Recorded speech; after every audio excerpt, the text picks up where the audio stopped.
right, we are back, and let's talk about Final Battle. I liked the show. The show was fine. Yeah. There were a couple of things I want to touch on really quickly that were a net positive. The crowd was good. Mm-hmm.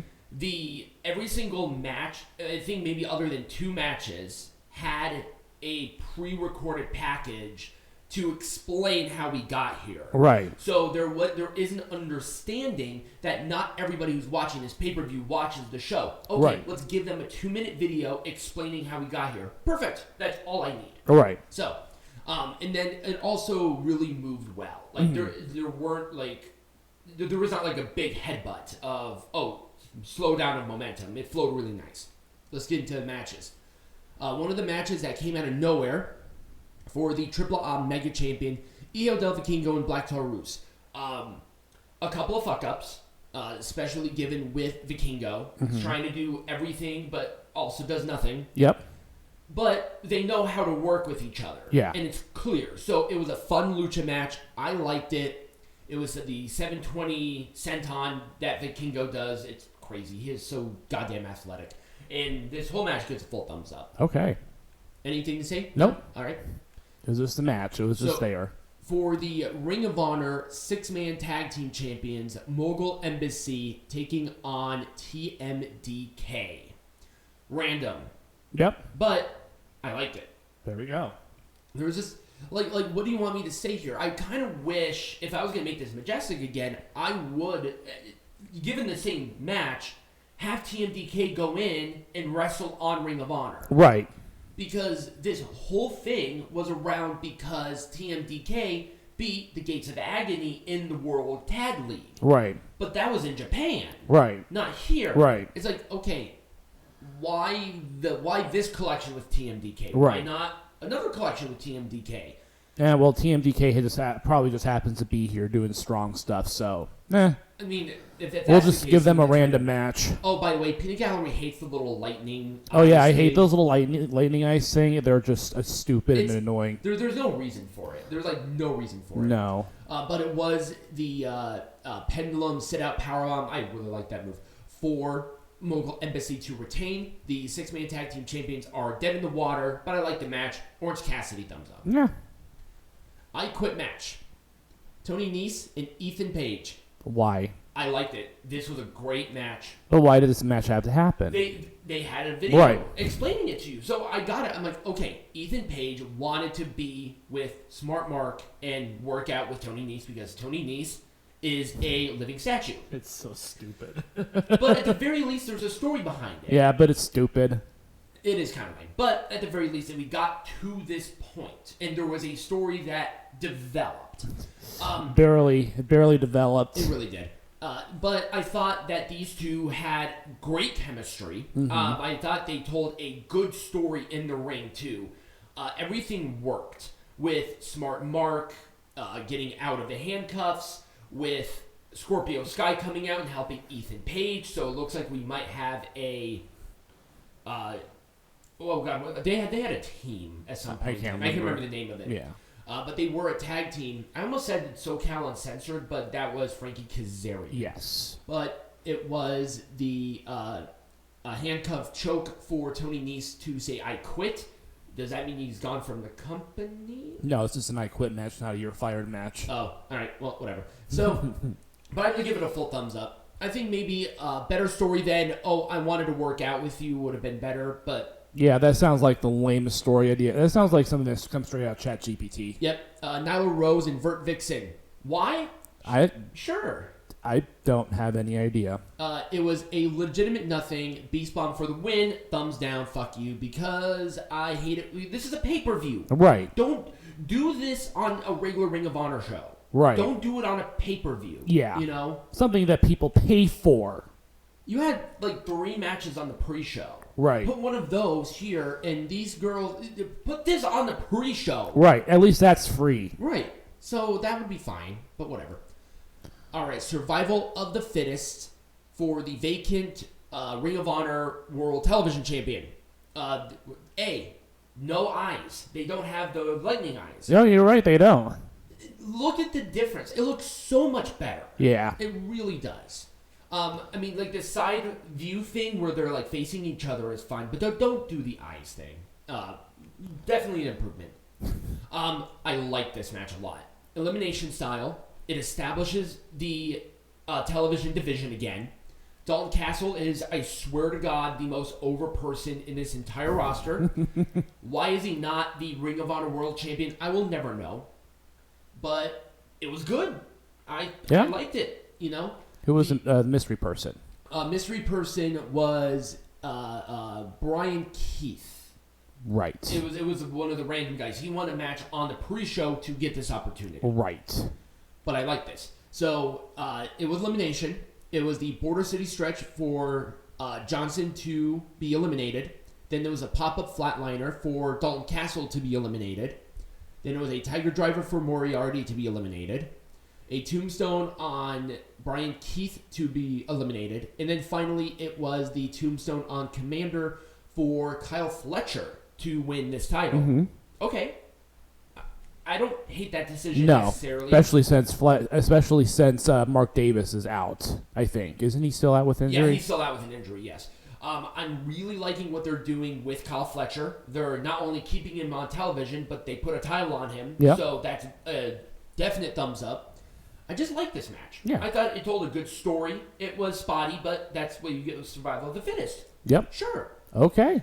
Sometimes you need those matches on your card. Yeah. It's a nice little break. Yep. So this gets a full thumbs up from me. All right.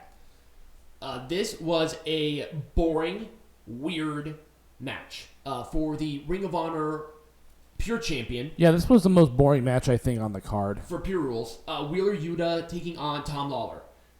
I think the match never really got its ground. No. And I think why is because the ending got fucked up. I think it was supposed to go longer. Yeah. Wheeler Yuta is not a person that does character work. No. Stop making him do character work. Right. It's so he has a lot of potential. Yeah. Oh, he does. I'm not saying that he doesn't. He needs to go through the WWE system and learn how to build a character. He needs to do something because this ain't it. No. It's really not. But it He's was just kind of dead in the water for me, you know? Yeah. Like, he had a lot of potential, he had a lot of momentum last year, and this year's just like, whatever. He's barely been on television. Right. I barely see him. I totally forgot that he was in Blackpool Combat Club at all. Right. Anyway, it was a fucked up seatbelt pin for the win. There was a post-match where Hook came out, and then he got laid out with a low blow. Wheeler Yuta needs a manager or something because he cannot do, like I said, that character work. Mm-hmm. He doesn't have the presence. He doesn't have that there. Right. He's a good wrestler, but it's just not there. Keith Lee and Shane Taylor. Now, this one, I understand the backstory, so Yeah. it actually made sense. But didn't they already have a rivalry like this in Ring of Honor? I don't think they had a match, though. Oh, okay. I think they had the rivalry, but I don't think they had the match. Oh. Because I think at the time, it wasn't one-on-one. Oh. Of anything, I think Swerve Strickland was involved. Oh, okay. I like this match. It was a fun Haas match. It showcased a lot more Keith Lee, and it really takes me back to why Keith Lee was so sought out. Mm-hmm. He's good, but his attitude sucks. What can you do? But it was a Big Bang catastrophe for Keith Lee to win. They showed respect, and this gets a full thumbs up. Sometimes you need a fun little Haas match, and these two really brought it. Yep. Okay. So, I watched this part a couple of times. This match started out as the Jay Briscoe tribute, right? Then it kind of broke down, and it became a fight. But then Mark says that it's going to be a fight without honor. Wasn't the match promoted as a fight without honor? I don't think Mark knew what the hell was going on, because it was, and then it wasn't. So it was very strange. It was just a plunder. There was nothing there of substance. And they have to stop with this Jay Briscoe shit. Yeah. He has been dead for over half a year at this point. Yeah, I think he died in August, September or something. No, I thought he died in like March or April. I don't remember. Anyways. I can't remember either. This is ridiculous, people. Please stop with the Jay Briscoe stuff. I just don't want to hear it anymore. They did it perfect with Brody Lee. They did it perfect with him. Like, they mention him every now and then they use his catchphrase as their catchphrase. Perfect. Yeah. They don't sit out there, dig up Brody and jerk him off. But it's like, this is getting nauseating. Right. Because anytime Mark Briscoe is in the ring, literally they cannot get Jay Briscoe out of their mouth. Right. It's so obnoxious. The Titantron is the same. It has not changed. Right. He needs to change it. Right. I hope this is it. I'm not going to hold my breath. No, but it's probably going to continue because Mark Briscoe is unable, I guess, to establish his own identity outside of just being the brother of Jay Briscoe.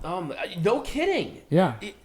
The guy is a good talent. He has a good moveset. He has charisma, and he can do it. Right. But it's just like he has to do something. Like, he can do the whole Briscoe brother whatever, but change the Titantron, change the theme song. And stop mentioning Jay at every possible minute. It's getting annoying. And I think at this point, it's, horrible. Right. It's becoming disrespectful. This is not a tribute.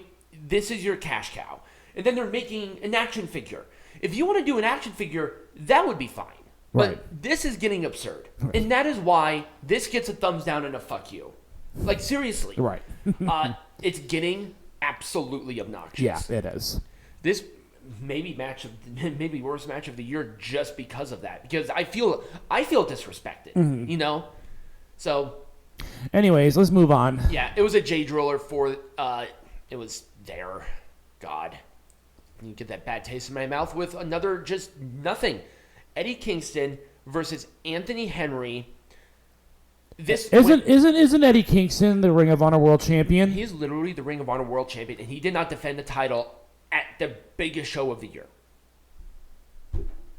One Right. It's so dumb. It is. This was a 5-minute match. It was a nothing sandwich. Well, this was one of the matches that wasn't even promoted. Was it promoted at all?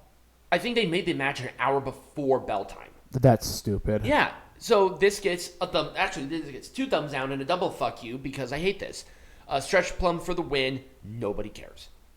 And in our main event for the Women's World Champion, this was a weird match. Athena and Billy Starks. At least there was a story that I understood, but it was still really weird. It was a good story. Mm-hmm. It was the best thing that Ring of Honor was doing. Mm-hmm. It led to the match. Mm-hmm. I think it was hurt because Athena wasn't 100%. Right. But they still had a good match. Right. It was structured well. They developed a good story in ring. They mentioned the whole Minions thing a couple of times, which I'm okay with. And they put Billy Starks on a pedestal. Mm-hmm. So why didn't she win? Right. Seriously. It was some sort of submission for Athena to win. And then Billy Starks goes back to Athena. Billy Starks attacked Athena. Billy Starks broke Athena's face. And now she's back with her for no discernible reason. Well, there we have it. It's so stupid. God, if they just hit the nail on the head, even if Athena won and just walked away, that would have been so much different. But no, now they're going to continue the story. It's over. Right. You had the match. Right. This was the payoff. Right. Oh my God, this company makes me feel drunk. And that's why I can only give it a 1 thumbs up. It should have been 2. It should have been 2. But it just doesn't But that make was sense. but that was it. So when we come back, we're gonna have a special match.